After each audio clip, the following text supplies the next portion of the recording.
ब्रह्मा, विष्णु, महेश या अजर अमर हैं। उनकी कभी जन्म या मृत्यु नहीं होती। वहीं तो सृष्टि के रचनहार हैं। उनका कभी विनाश नहीं होता। वो ही जगत के पालनहार हैं। वास्तव में परमात्मा तो निराकार है। यदि आप अपने जीवन में सुख प्राप्ति चाहते हो तो एकादशी का व्रत कीजिए, श्राद्ध निकालिए। जो श्रद्धालु लोग इस जन्म में दुख भोगते हैं वो उनके पिछले जन्मों के कर्मों का फल है, और पिछले जन्मों के कर्म फल को भगवानों को भी भोगना पड़ता है। तो फिर आम जीव की क्या औकात है? अगर परमात्मा की प्राप्ति चाहते हो तो हमारे साथ बोलिए, हरे राम राम राम हरे हरे, हरे राम राम राम हरे हरे, हरे कृष्णा कृष्णा कृष्णा हरे हरे, हरे कृष्णा कृष्णा कृष्णा हरे हरे। बोलो शेरा वाली माता की राधे राधे राधे राधे राधे राधे राधे राधे। भक्तों, यदि आप में से किसी के भी मन में कोई भी आशंका हो, कोई भी प्रश्न हो तो निसंकोच पूछिएगा। महात्मा जी, आप ये भोली भाली जनता को क्यों गुमराह कर रहे हो? अरे दुष्ट लड़की, तेरा ये बोलने का दुस्साहस कैसे हुआ? तेरे पास क्या आधार है कि मैं जनता को गुमराह करता हूँ? लगता है ये हिंदू विरोधी है। ए चल नीचे बैठ।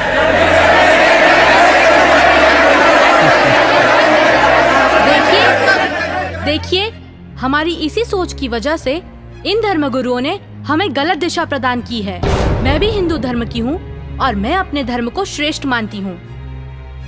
दरअसल पाखंड केवल हिंदू धर्म में ही नहीं बल्कि मुस्लिम धर्म तथा अन्य धर्मों पर भी चरम सीमा पर है। लेकिन ये हिंदू धर्म की आड़ में नकली संत अपना मनमाना आचरण करके शास्त्रों के विरुद्ध ज्ञान दे रहे हैं, और यही कारण है कि भक्ति करने वाले भक्त को वो लाभ नहीं मिले जो मीराबाई को मिला है, ध्रुव प्रहलाद को मिला है, नानक जी को मिला है। मैं किसी का विरोध नहीं कर रही। मैंने खुद अपने शास्त्रों को पढ़ा है और मेरे मन में भी कुछ प्रश्न हैं। लेकिन दुर्भाग्यवश हमारे समाज में अपने धर्म को, अपने शास्त्रों को, अपने परमात्मा को जानने की कोशिश करता है तो उसे आप जैसे भोले श्रद्धालु धर्म विरोधी समझने लगते हैं। पर आज मैं जो आप सभी को सच्चाई बताने जा रही हूँ, जो शायद आपने पहले कभी नहीं सुनी होगी।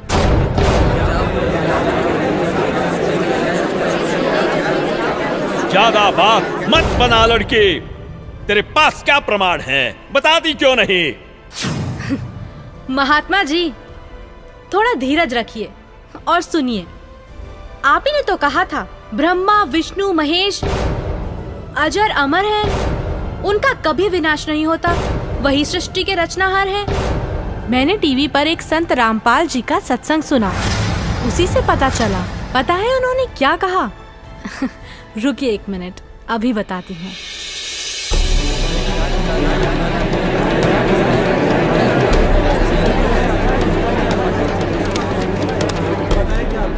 श्रीमद् देवी भागवत पुराण, जिसके तीसरा स्कंद अध्याय 5 पृष्ठ 123 पर लिखा है कि मैं विष्णु, ब्रह्मा तथा शंकर तुम्हारी कृपा से विद्यमान हैं। हमारा तो आविर्भाव, जन्म तथा तिरोभाव मृत्यु होती है। हम नित्य अविनाशी नहीं हैं। श्रीमद् भागवत महापुराण तीसरा स्कंद अध्याय 4 पृष्ठ 10 श्लोक 42 पर लिखा है, हे मात ब्रह्मा, मैं तथा शिव तुम्हारे ही प्रभाव से जन्मवान हैं, नित्य नहीं है, अर्थात हम अविनाशी नहीं हैं। ये श्रीमद् देवी भागवत देखिएगा, सचित्र मोटा टाइप हिंदी, गीता प्रेस गोरखपुर से प्रकाशित है और परमात्मा चाहने वाले हिंदुओं के घरों पर लगभग रखी पाओगी। ये है संक्षिप्त श्रीमद् देवी भागवत सचित्र मोटा टाइप, केवल हिंदी। प्रकाशक हैं हनुमान प्रसाद पोदार, चमनलाल गोस्वामी, और गीता प्रेस गोरखपुर से प्रकाशित है। 123 पृष्ठ, तीसरा स्कंद, संक्षिप्त देवी भागवत। तुम शुद्ध स्वरूपा हो, यह सारा संसार तुम ही से उद्भासित हो रहा है। मैं ब्रह्मा और शंकर हम सभी तुम्हारी कृपा से विद्यमान हैं। हमारा आविर्भाव माने जन्म, तिरोभाव माने मृत्यु हुआ करता है। हमारा तो जन्म मृत्यु होता है, केवल तुम ही नित्य हो, जगत जननी हो, प्रकृति और सनातनी देवी हो। अब ये क्या सिद्ध हो गया? इस थोड़ी सी पंक्तियों में ब्रह्मा विष्णु महेश की जन्म मृत्यु होती है। तो बताओ महाराज जी, अब आपके पास क्या जवाब है? आप ही ने तो कहा परमात्मा निराकार है। हाँ, तो गलत क्या कहा? परमात्मा तो निराकार ही है, और यही हमारे वेद शास्त्र कहते हैं। महात्मा जी, आप बिल्कुल झूठ बोल रहे हैं। शास्त्रों में कहीं नहीं लिखा कि परमात्मा निराकार है। शास्त्रों में क्या लिखा है ये मैं आपको बताती हूँ, जो कि मुझे संत जी के प्रवचनों द्वारा पता चला। अब ऋग्वेद मंडल नंबर 9 सूक्त 82 में कति कंसेप्ट क्लियर हो जाएगा। ऋग्वेद मंडल नंबर 9 सूक्त 82 और मंत्र नंबर 1 में क्या कहा है? वह है जो सर्वोत्पादक प्रभु, यानी सबकी उत्पत्ति करने वाला, 6 दिन में सृष्टि रच के 7वां दिन तख्त पर बैठने वाला, प्रकाश रूप सद्गुणों की वृष्टि करने वाला, पापों का हरण करने वाला, वह राजे, ये संस्कृत है। इसका अर्थ है राजा के समान। राजा के, ये 269 पृष्ठ पे है राजा के, और इधर देखो 270 पृष्ठ पे, 270 पृष्ठ पे राजा के समान दर्शनीय है। देखने में राजा के समान है, तख्त पर विराजमान है, सिर पर मुकुट है उसके, और वह पृथ्वी आदि लोक लोकांतरों के चारों ओर शब्दमान हो रहा है। वह वर्णीय पुरुष को, अच्छी आत्मा को, जो दृढ़ भक्त है उसको पवित्र करता हुआ प्राप्त होता है। कैसे? जिस प्रकार विद्युत स्नेह वाले स्थानों को आधार बनाकर प्राप्त होता है। आगे किस लिए आता है? उद्देश्य क्या होता है आने का? हे परमात्मन, उपदेश करने की इच्छा से, तत्व ज्ञान, यथार्थ ज्ञान बताने की इच्छा से आप महापुरुषों को प्राप्त होते हो, नीचे आकर के गति करके आते हो, और आप अत्यंत गतिशील पदार्थ के समान हमारे आध्यात्मिक यज्ञ को, यानी हमारे धार्मिक अनुष्ठानों को प्राप्त होते हैं। आप कबीर देव हैं, आप अल्लाहु अकबर हैं, शुद्ध स्वरूप हैं, आप पाक हैं, पवित्र हैं। हमारे पापों को दूर करके हे अमर परमात्मा सोम, आप हमको सुख दे। हो गया सिद्ध। शास्त्रों में लिखा है, यजुर्वेद अध्याय 5 मंत्र 1, 6, 8, यजुर्वेद अध्याय 1 मंत्र 15, यजुर्वेद अध्याय 7 मंत्र 39, ऋग्वेद मंडल 1 सूक्त 31 मंत्र 17, ऋग्वेद मंडल 9 सूक्त 86 मंत्र 26, 27, ऋग्वेद मंडल 9 सूक्त 82 मंत्र 1 से 3। इसमें यह लिखा है कि परमात्मा साकार है, और यही पवित्र कुरान शरीफ और पवित्र बाइबल सिद्ध करते हैं। यह है पवित्र बाइबल, संपूर्ण जीवन अध्ययन बाइबल। प्रबंधक संपादक डेविड स्टुअर्ट, अंग्रेजी प्रधान संपादक Donald C Stamms, MA MDV, संयुक्त संपादक ये सारे इनका ये यहाँ से छपाई दे। जेनेसिस माने सृष्टि, जेनेसिस 1, ये 4 पृष्ठ पे उत्पत्ति यहाँ से आरंभ होती है। प्रथम आदि में परमेश्वर ने आकाश और पृथ्वी की सृष्टि की, ये पहला दिन था। इस प्रकार ये पहला दिन हो गया।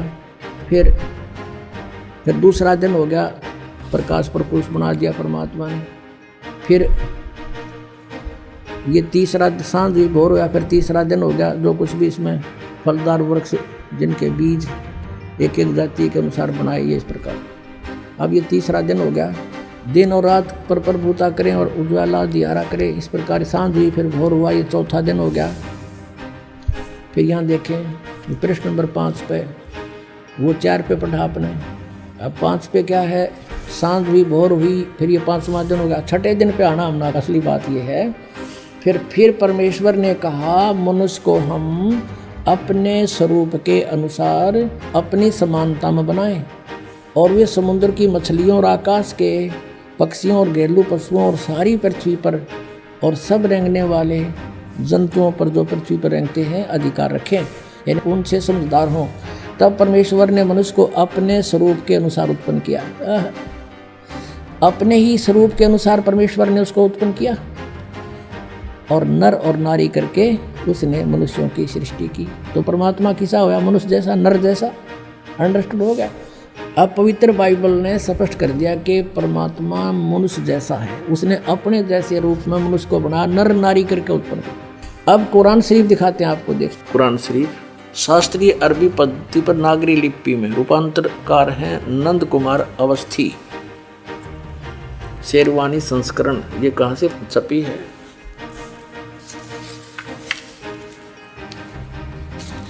ये वही लिखा कि वो इस्लामी किताब है, इसमें कोई संदेह की गुंजाइश नहीं है।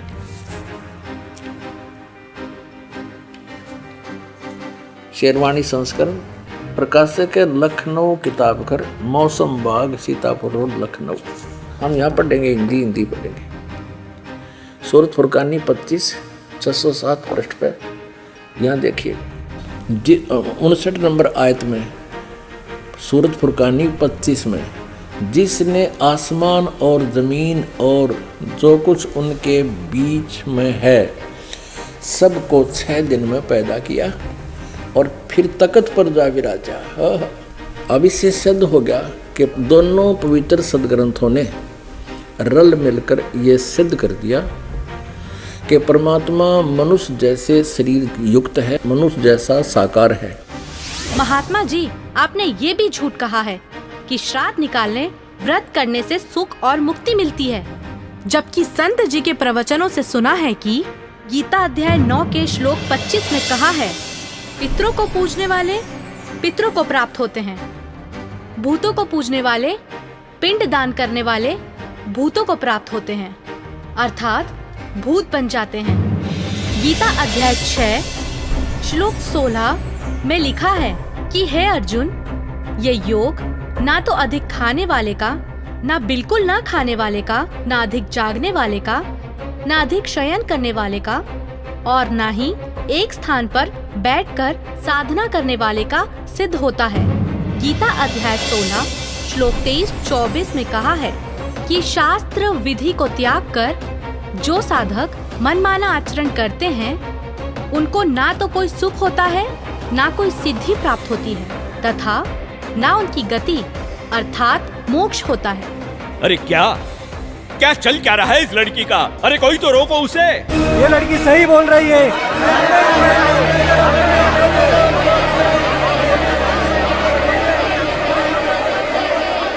और हद तो तब हो गई बाबा जी, जब आपने कहा परमात्मा पाप नहीं काटते, कर्म का भोग तो भोगना ही पड़ता है, चाहे कितनी ही भक्ति कर लो। सब झूठ है, सब। आपको पता है हमारे शास्त्र क्या प्रमाणित करते हैं? मैं बताती हूँ, जो कि मुझे संत जी के प्रवचनों द्वारा पता चला है। ऋग्वेद मंडल 10 सूक्त 161 मंत्र 2, 5 सूक्त 162 मंत्र 5 सूक्त 163 मंत्र 1 से 3 में लिखा है कि परमात्मा जो चाहे वो कर सकता है, प्रत्येक प्रकार के रोग कष्ट को नष्ट कर सकता है, और यदि कोई मृत्यु के भी निकट पहुंच जाता है तो उसे 100 वर्ष की आयु प्रदान कर सकते हैं। अब देखिए वेद इसको प्रमाणित करेंगे कि परमात्मा घोर पाप का विनाश कर देता है। ये देखिए, ये महर्षि दानव सरस्वती द्वारा ही इसका अनुवाद है।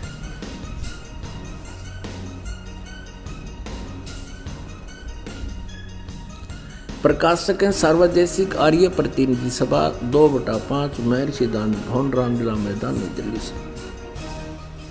यजुर्वेद आर्य भाषा भाष्य संपूर्ण 40 अध्याय महर्षि दानंद सरस्वती कृत यानी दानंद जी के द्वारा इनका अनुवाद है। मुद्रक है Prince offset printers 1510 Pataudi house Daryaganj नई दिल्ली से। अब देखिएगा यजुर्वेद के 8वें अध्याय का 13वां मंत्र स्पष्ट करेगा। ये 8वां अध्याय और 241 पृष्ठ पे 8वें अध्याय का 13वां श्लोक। इसमें क्या लिखा है कि देव कर्तस्य एनस्य अवजनमसि, मनुष्य कर्तस्य एनस्य अवजनमसि, पितृ कर्तस्य एनस्य अवजनमसि, आत्म कर्तस्य एनस्य अवजनमसि। एनस्य एनस्य घोर एनस्य एनस्य माने अपराध के अपराध यानी घोर पाप के भी। अब आपको इसका यहाँ दिखाते हैं 242 पृष्ठ पर इन्हीं का अनुवाद किया हुआ। ये 242 पृष्ठ पे। हे सबके उपकार करने वाले मित्र आप।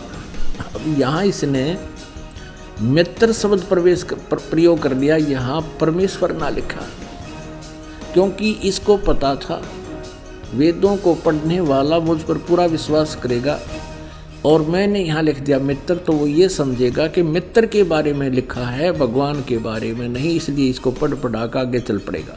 आप दान देने वाले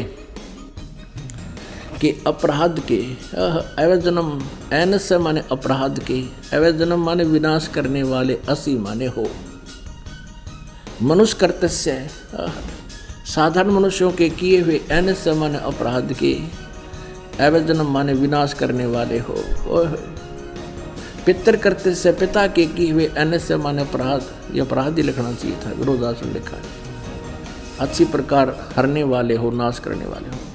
अपने किए हुए एनस्य माने पाप के, एनस्य कहो, एनस्य का अर्थ पाप कहो, एनस्य माने अपराध कहो, एनस्य माने अपराध या पाप एक ही अर्थ होता है।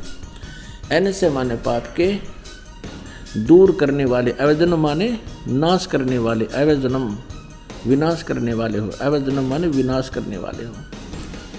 एनस्य एनस्य अधर्म के अधर्म यानी घोर पाप के भी, अवजनम माने नाश करने वाले हो।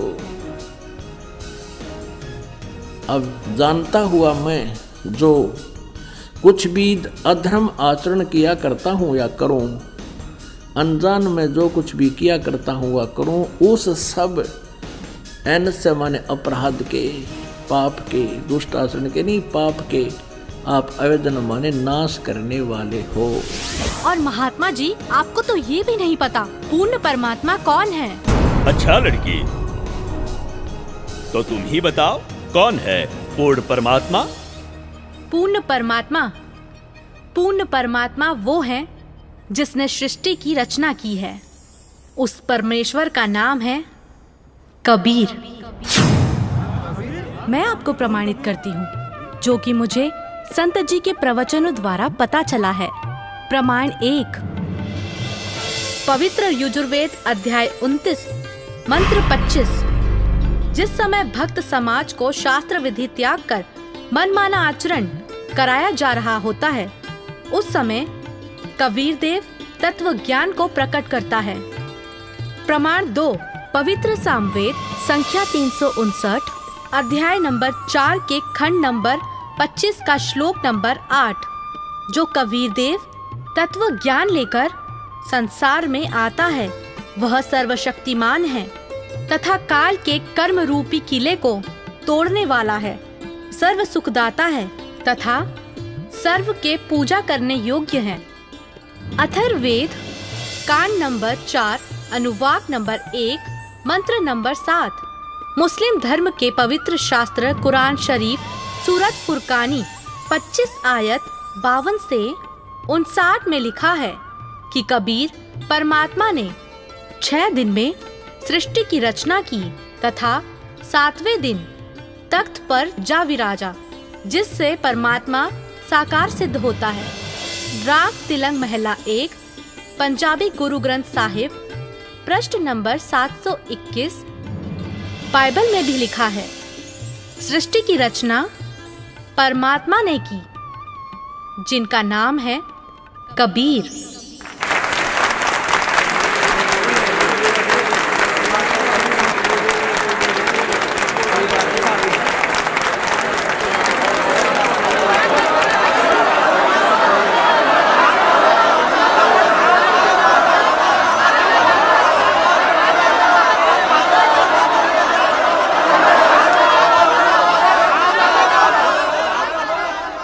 बहन माफ करना, मुझसे गलती हो गई।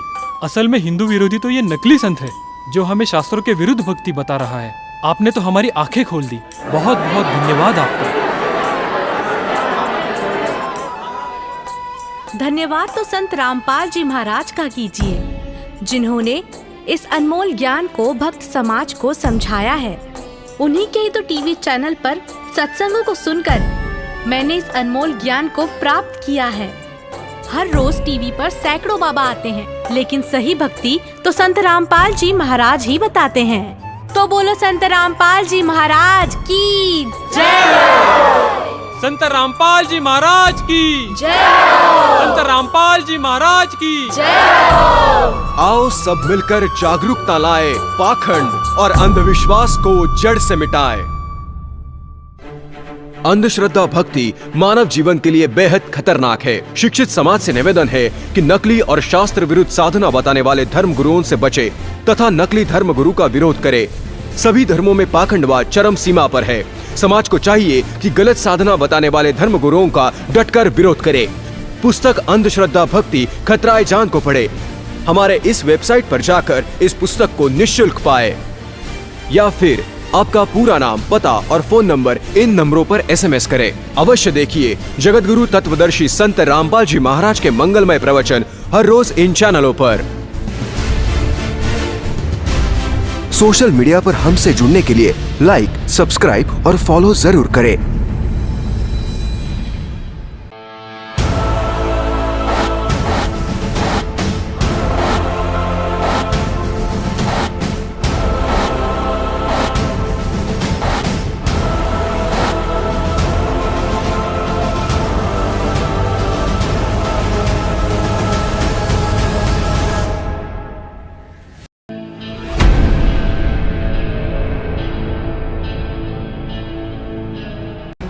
भारत के सभी राजनेताओं, स्वामियों, धर्मगुरुओं और शंकराचार्यों को मुसलमान धर्म के प्रवक्ता डॉक्टर जाकिर नायक की खुली चुनौती।